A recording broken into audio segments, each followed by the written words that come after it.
So we got a couple things going on. John Jones arrested for yet another DUI and waving the scene. We got Dana White somewhat promoting the UFC White House event that we're hearing a lot about. But man, the biggest story right now that isn't serious is Conor McGregor is turning Bkfc around. Man, if you guys are not up to date, don't follow Bkfc. Conor McGregor is a co-owner, and he is now basically the promoter side by side with Dave Feldman, right? And he had this press conference a few days ago. I'm just gonna play it.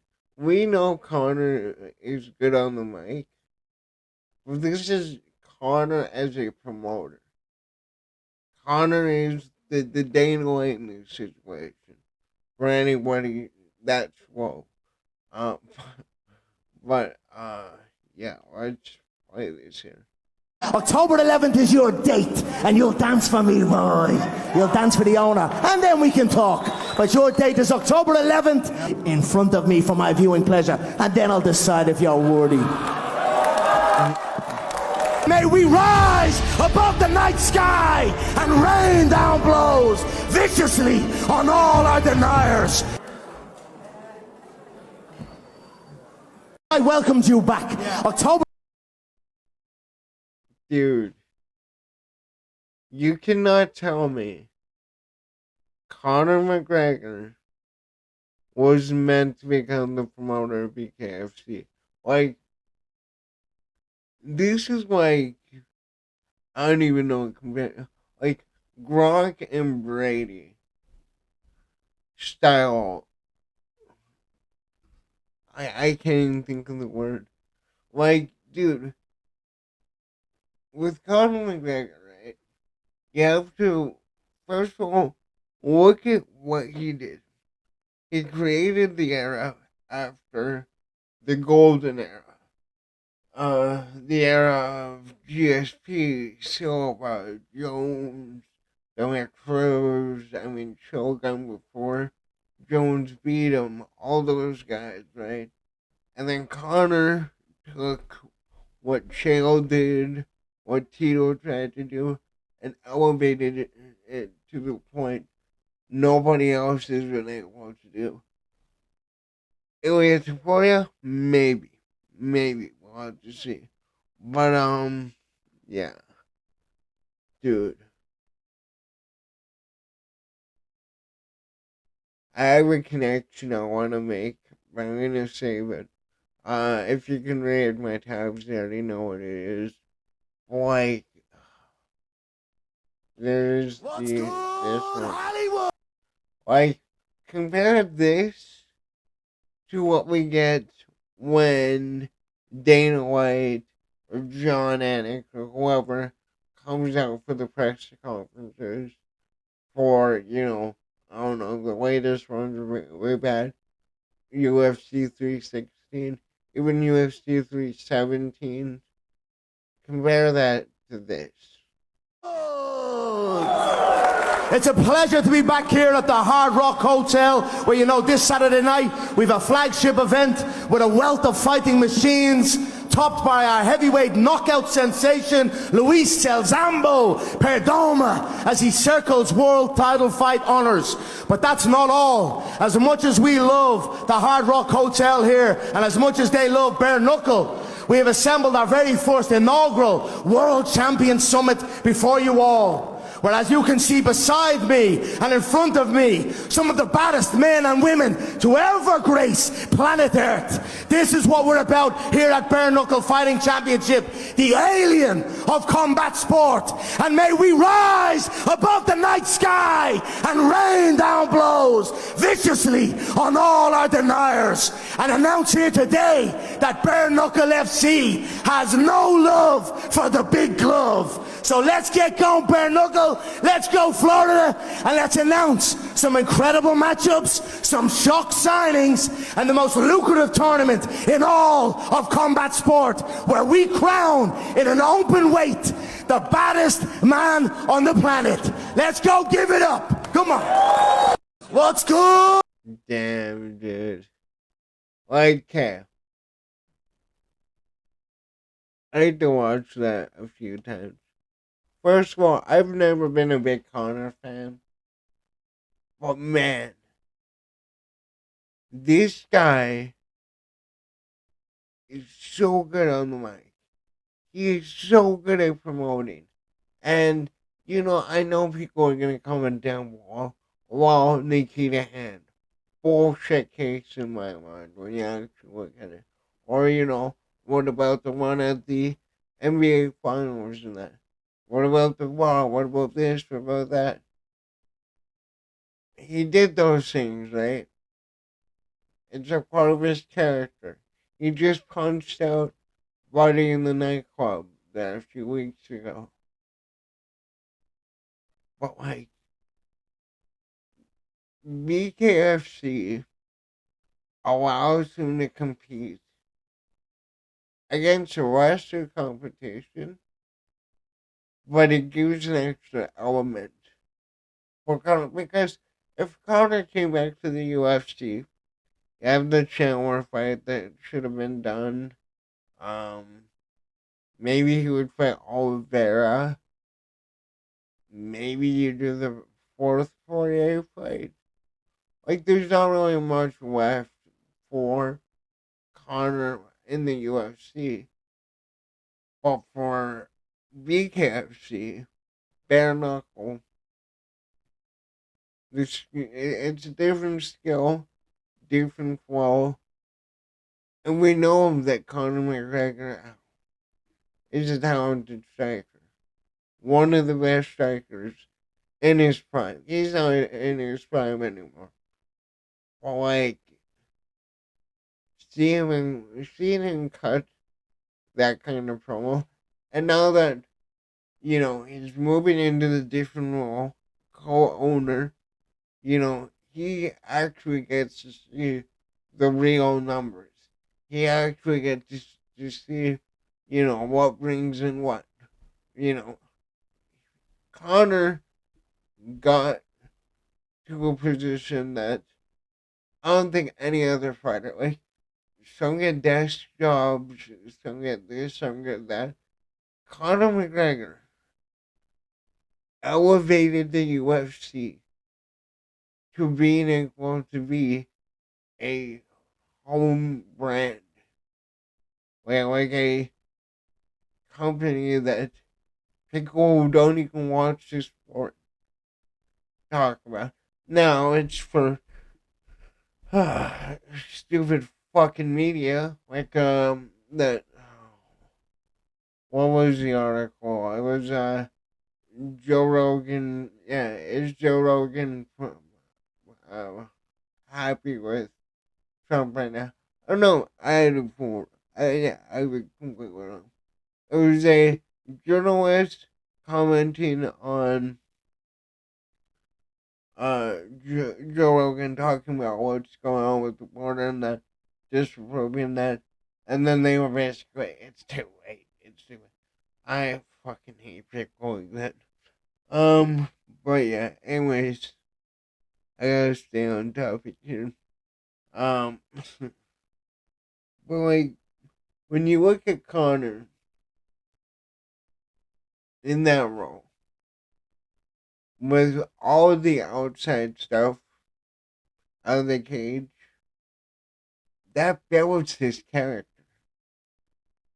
Whether you love Conor, whether you hate Conor, that is what his selling point is.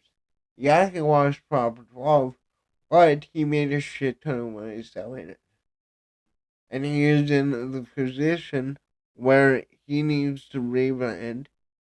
He needs to put together a span of time in the media where he's not getting in trouble. At least for what he was getting in trouble for, right? Um,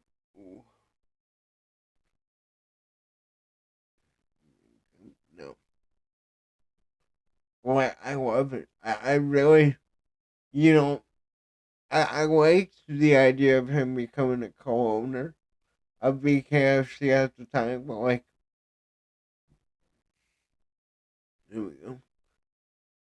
With where we're at now, with the UFC having one of the worst years it's had in a while, pay per views are down, viewership is down, social media engagement even is down, unless it's, Tony has died making a petition, right?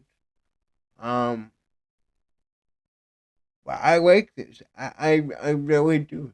And the story. Okay, what MMA hardcores are gonna hate this. This storyline with Conor McGregor and Mike Perry is brilliant. You already have Conor teasing Mike Perry ever since Mike Perry lost. Jake Paul said, "Oh well, I don't think we should have you anymore. We're getting rid of you. He's fired." Tweeted that out that night. But obviously, the BKFC, the rest of the owners, Dave Feldman, would not give away their biggest star because he just lost a major boxing match that whether you paid for it or you didn't, a lot of people watched that, right? Um, and then the other thing I want to bring up, which further cements the point I'm about to make. So, we go back here. All right. So I pulled up for one of these stupid celebrity net worth um things. Well, they're never right, but basically they estimate him to be worth $200 million. He's buying in to BKFC. He's the owner, and now he wants to fight.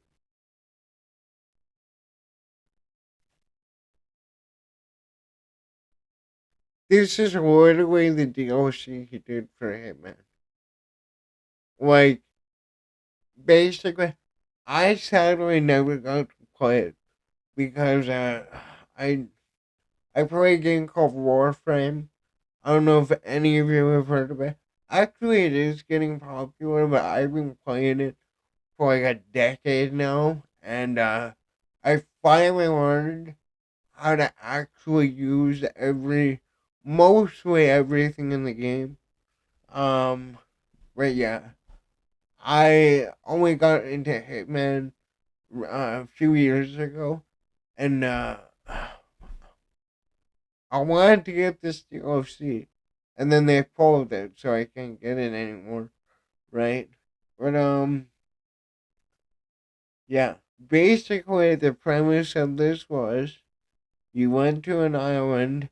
Um, let's see if they have an actual description for it. Um, there we go. Yeah, no wonder.